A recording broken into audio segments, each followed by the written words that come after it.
Hello and welcome everyone again to Dijkstra Academy. This is our fourth video on which we are discussing graphs theory and the basics about various graph algorithms. Today we will be discussing Dijkstra's algorithm and we are going to solve the shortest path problem with it.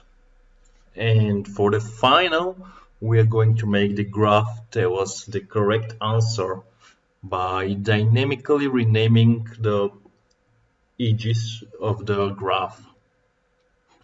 So pretty much this is the function discussed in the first video, that is generating the graph plot.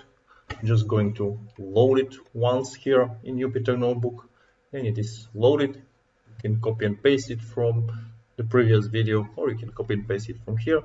This is our raw data with edges and vertices, and pretty much this is our graph visualization of the function with the raw data.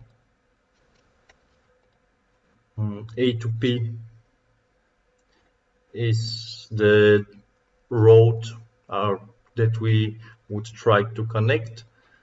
Starting from A, we should find the cheapest way to go into P, and the difference between DFS and Dijkstra in this case is that in DFS all the edges are without weights, and in Dijkstra we have weights, and weights should be taken into account.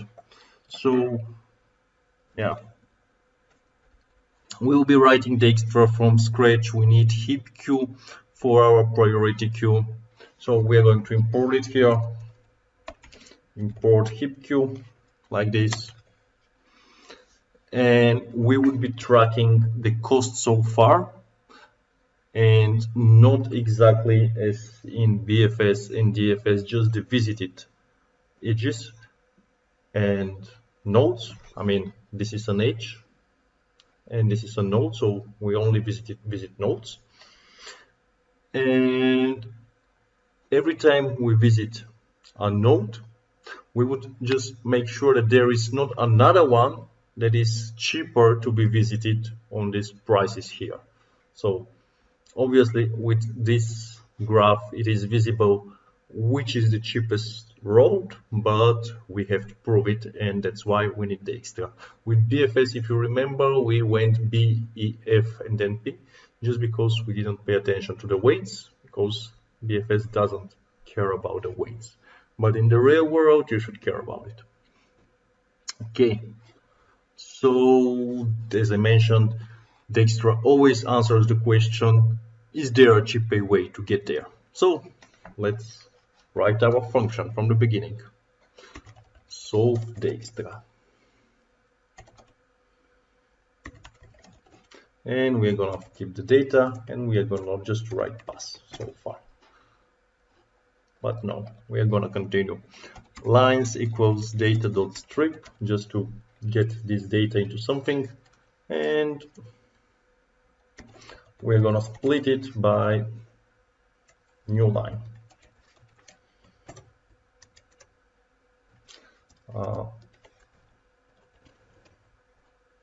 Yes, we don't have the data is raw data.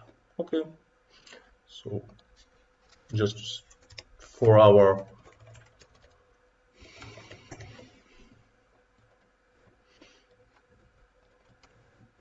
easiness, we're going to write it here. Of course, not like this, but like that. Okay, and if you want to see the lines, this is what we do. And as I mentioned, we have edges and everything else, and nodes. A to B, and we have the weights. You see, this is how it is passed: A, B, and then 1. A, B, and then 1 in the middle. Okay, so what else? In edges would be lines 0 split. Let's just see what this line does. Okay, it says 19 and 21. and then 1, and it gives 21. So we see that the edges are 21, then the nodes are obviously 19. Let's get this into an int, and I think it should be enough. Looks good to me. And let's put it here into the function that we are currently building. Okay, and then edge lines, it should be pretty much, let's write 0 now here and explain what we are doing. Lines should be something that if we do something like this, it returns us that. What we actually want is to make it variable, so we want from here up to there, like that. How do we get it? Well, we need some information, and it's from 1. You see, we successfully avoided 19 and 21. So from 1 to 1 plus n edges.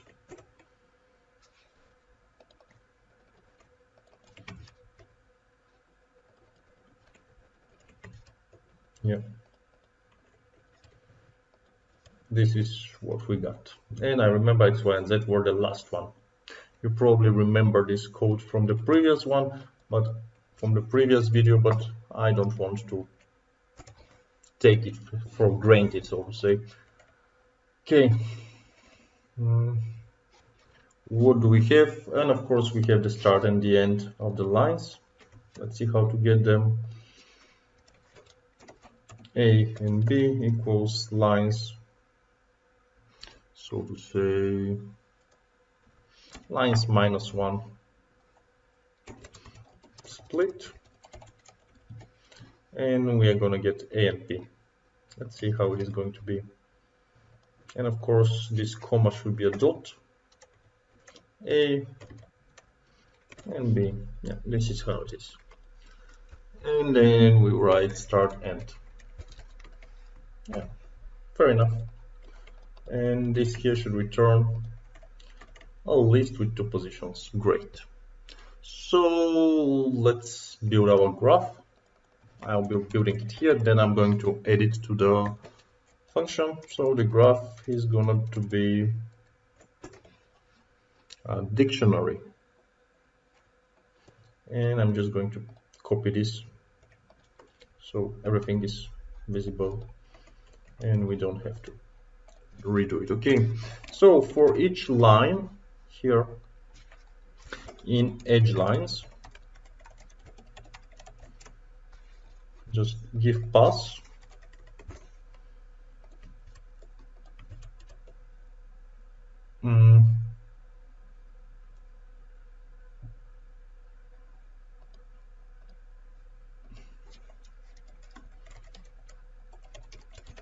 this was edge lines. Yeah, you can say always print line just to see what we're getting. We're getting that. So we should be getting A, we should be getting B, and you should be getting some weight. And this time the weight would be useful. So in our case, U, V, and W for weight. And it should be equal to line.split. Fair enough. If U not in graph, then graph U equals to empty list. And then we say graph U dot append. I'm not going to do this for V. There is a difference. In the previous video I have done it for V as well, I remember.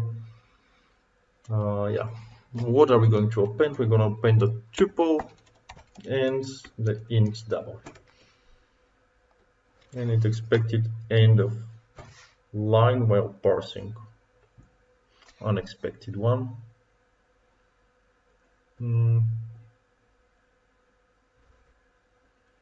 Yeah, it should be like this.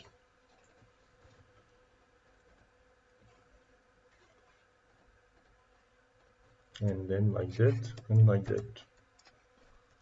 And somehow something is not okay. I really like it when it happens like this. I'm not joking, because this way I can show that something is working. Okay, obviously should be like that. And let's take a look at the graph, how it looks like. Okay, perfect. A goes to B on the price of 1. That's great. And let's take a look at Y goes to Z for the price of 5. Y goes to Z for the price of 5. And what about P? Someone going to P, all goes to P for the price of 100. True, there is something like this. Crazy price. And then we have H going to P for the price of 2. I'm going to change the word P. Yeah, it's not good. But for the time being, I'm going to keep it. Okay. So let's continue here with the priority queue. So priority queue would be just with a variable PQ. And PQ would be just like this. Let's take a look at PQ, what does it bring us? Well, simply like this. Our priority queue is from A, and it is obvious that the price for A is 0. This is how we start. We have no negatives here, because with negatives it's another story. Yeah. So cost so far would be starting from the start and the 0. Great. Cannot be. And then we need another tracker, and it would be came from, and the came from tracker would be, well, whatever came from here came from start. And now let's run the big while loop, while PQ. And I need to write pass here for shift and enter to work on. Okay. Hope you are still bearing with me. Now we are going to say the following. I am interested to see what's going on from heapq dot heap_pop. Heap_pop is with 2 p's dot pq.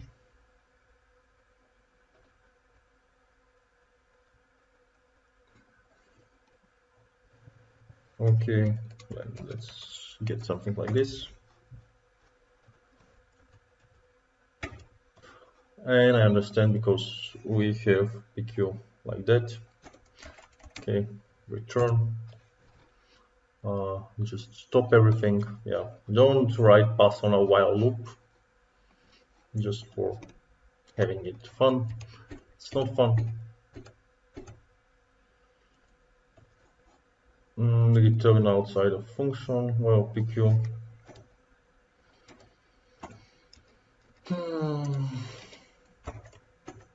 Okay. This thing here should be returning something, index out of range. Allow it, okay. Okay, this is what I was trying to get, 0 and A, pretty much. Yeah, the idea is that while PQ, we will be writing heapq this, and we will be loading it to something. And in our case, it will be current cost and current node. Yes. So every time when PQ is full with something, it would just pop the priority queue as by design, and it would be popping whatever it has. When it has nothing in the queue anymore, it's obvious that somehow we cannot reach P. So yeah, we would be like cutting the loop and exiting for that line. Okay, now let's continue. If current node equals end, this is we are happy, this is our success.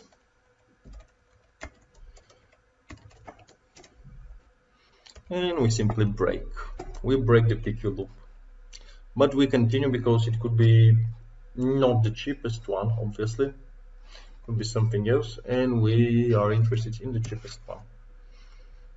If current cost is this one here, getting it from there, current cost less than cost so far. Cost so far is this one, and in order to get cost so far, we'll be saying get current node, and that we do some kind of a cheat here, float infinitive, not infinitive but infinity. Yeah, let's see. What are we going to say? Current cost is not defined. Okay. Okay. Now everything should be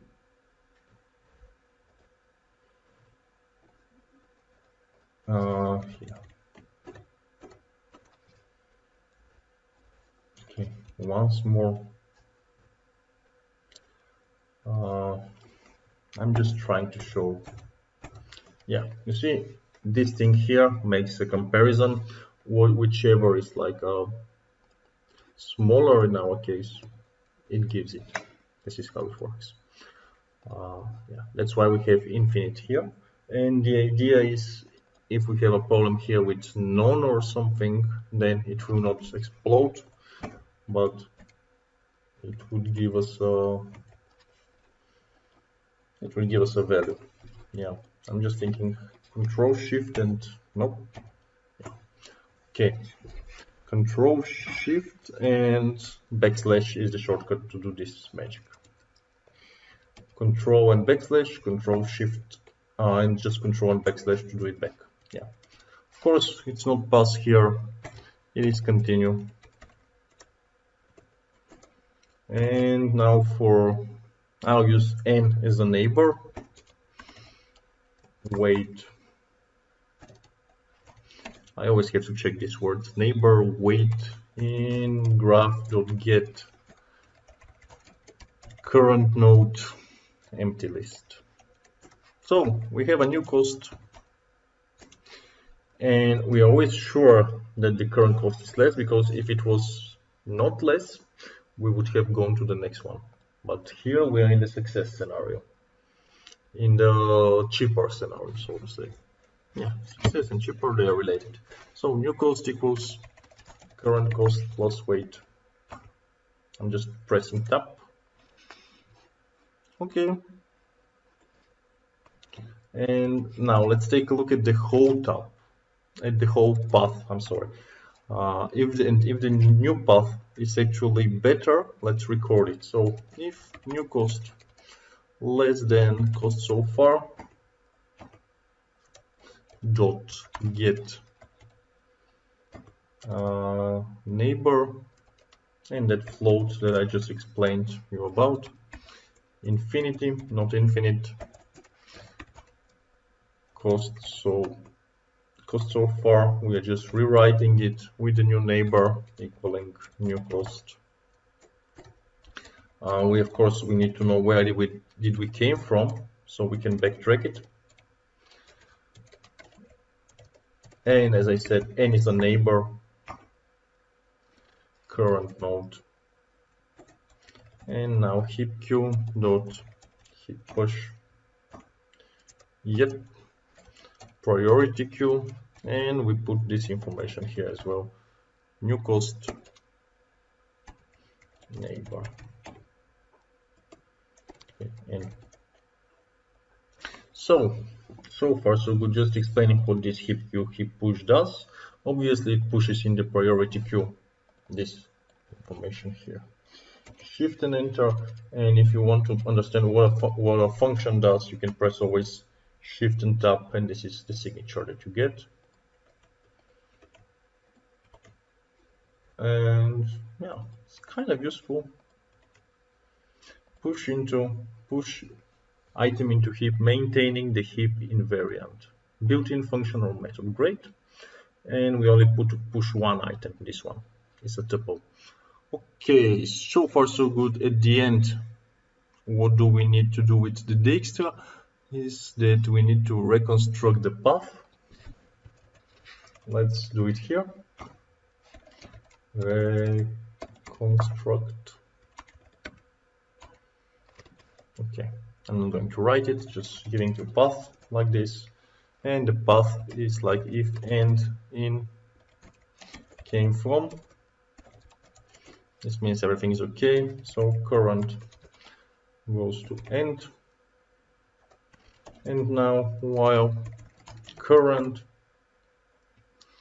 path.append current, we are backtracking the path, so it is making actually some symbol. As you see, like usually it's like this a, like when once we want to make it like this a c g h p, but in our case starting from p, then we have p h g c a, and that's why at the end we need to reverse it. So current equals came from current, and once current doesn't exist, path.reverse. Okay, and what do we return at the very end? This one should not be in the while loop, but it should be in the function. Here we return path and cost so far.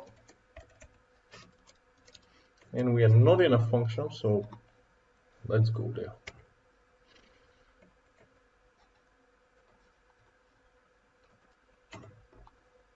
Okay.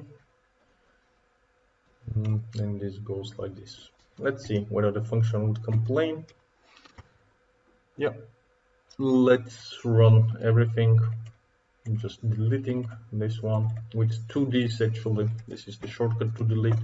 And here we need optimal path, comma, total cost equals so Dijkstra with our raw data. And let's take a look at this too. So optimal path is ACGHP. ACGHP. It's obvious this is the one.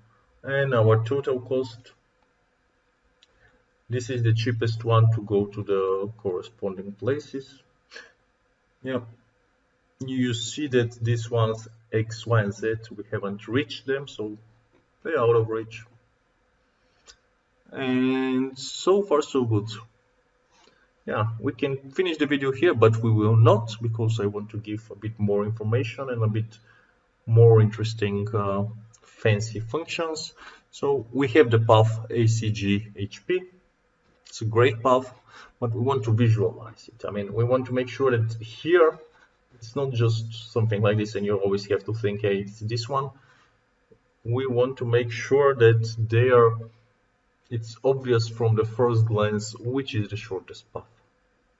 Okay, so we are not allowed to change the plotting function because I have already made a special video for it and I don't want to change it. So we will change the data. We will write a tiny script that goes through the text, and I'm thinking about pluses or asterisks around the A, the C, the G, and the H. So yeah, the C becomes C with an asterisk on the, yeah, I'll use asterisks on the both sides. Yeah, let's do it. And after we read it, it will be printed here with the asterisks. Okay, so far so good. Let's continue, and it will be name the function highlight path in data, and we will be giving the original data. Original data, and then we'll be giving the path because we won't be forcing the function to do anything else. It would just get the data and it would return us the A here, for example, with an asterisk on the two sides. Not from here, but from here. Yeah. So far so good, let's say. Okay, so mapping would be equal to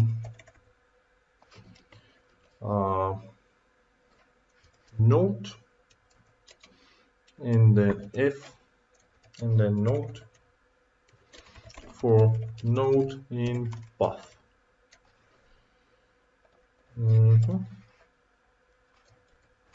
And of course I said like the asterisks that are important. And we have some new lines, of course, that will be given as list. Yeah.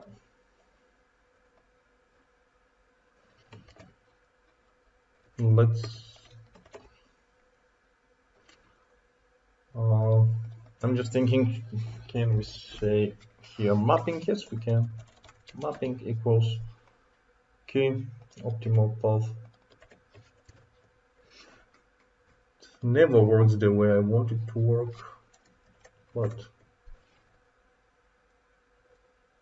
yeah.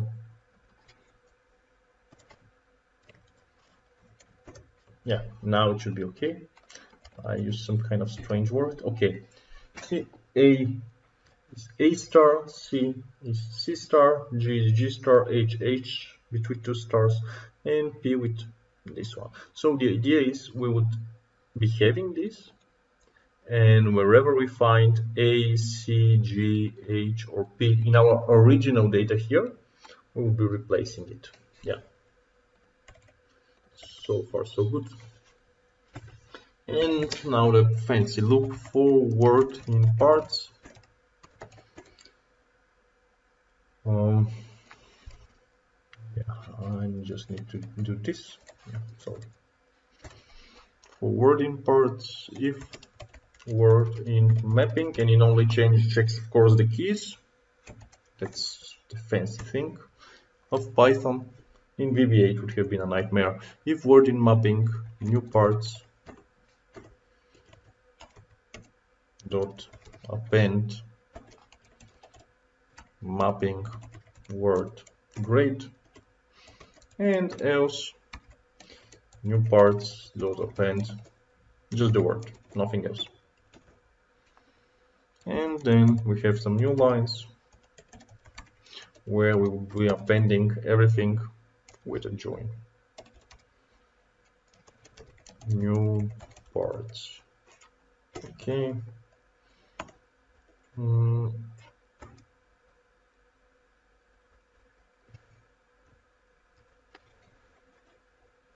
And then we have returned new lines.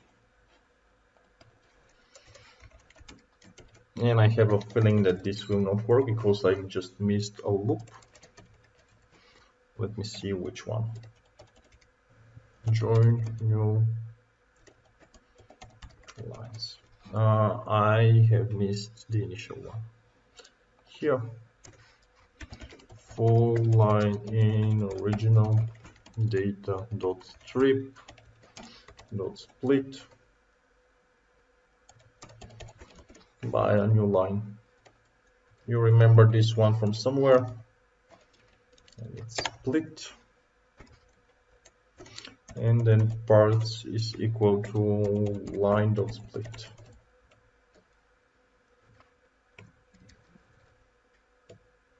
Something like this should be funny enough.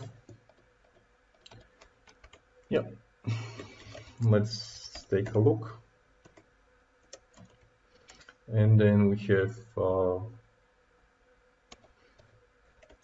was it, raw data or data, doesn't matter, I think I have them both, and optimal path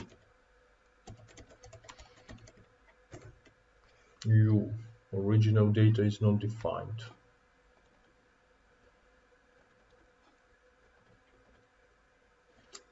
Probably some kind of a grammar mistake. Yes, underscore, that should have not been there. And new parts is not defined. I remember defining it, but let's see. New parts is not defined. Yeah, this one. Yep, new parts should be an empty list before the loop. This is how it should be.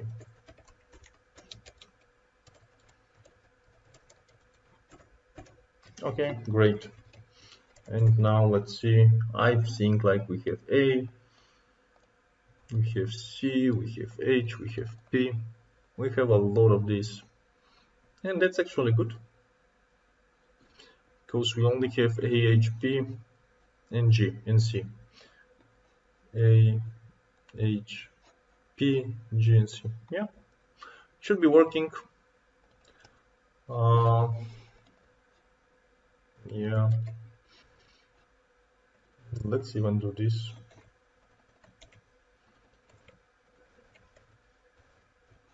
Oh yeah.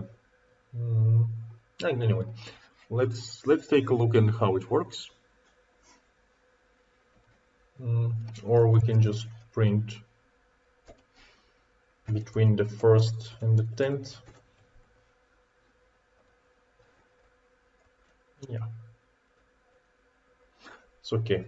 Let's do the review pretty much. And the review would be the review. I'm just pressed. I think I pressed F11 or no. View. Sorry.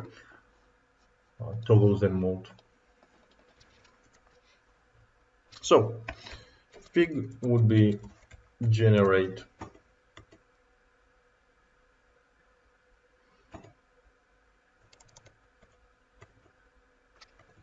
graph plot, and we would be using the highlighted data. But the highlighted data should be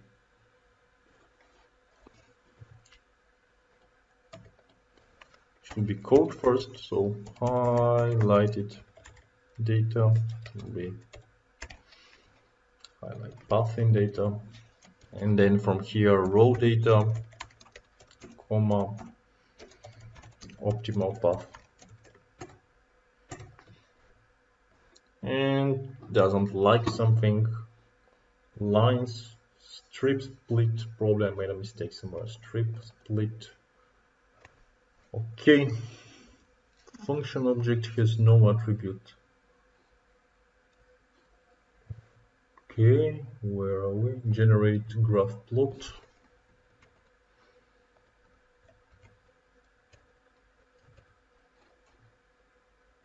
Data string, lines.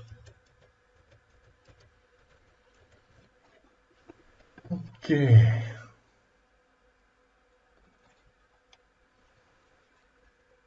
Enough.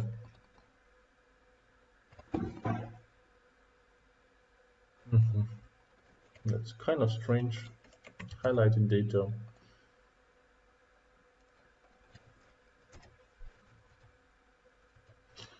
Yeah, the highlighted path of data is a function. What about this one? And this is something on which we should research. Generate graph plot highlighted data. Okay, we are passing the function. I'm obviously sleepy, but the good thing is that the video is over as of this moment, because we have what we needed. We have the A star, the C star, the G star, the H star, and the P star. So it's obvious which is the road that we are interested in. And yeah, so to say, this is the Dijkstra algorithm, which actually gives us the shortest road. Yeah, it's not the fastest, but it definitely guarantees the shortest road. I mean, it goes all around all the possible algorithms, checking whether there is nothing there, like the P star. You see, the bad thing about Dijkstra is that it would traverse the whole graph. It's not a bad thing, but in general, sometimes you don't need it. So in this case, you need to do something explicit. Yeah, let's summarize what we did. We started with the generate graph plot and the raw data from the previous video. And then we introduced heapq, solve Dijkstra, optimal path, and total costs were the two returns from the function. Don't say that you learned here in Videos Academy that a function can return two variables. There are people that don't believe on these things in general. So say that you learned it somewhere else. Highlight path in data, highlighted data, and at the end, our Dijkstra actually is plotted on our graph with 2 stars around each edge. So this way we see it obviously A, C, G, H, and P. That's all from Vidus Academy. Thank you for watching. Enjoy the rest of your day and take care of yourself. Goodbye.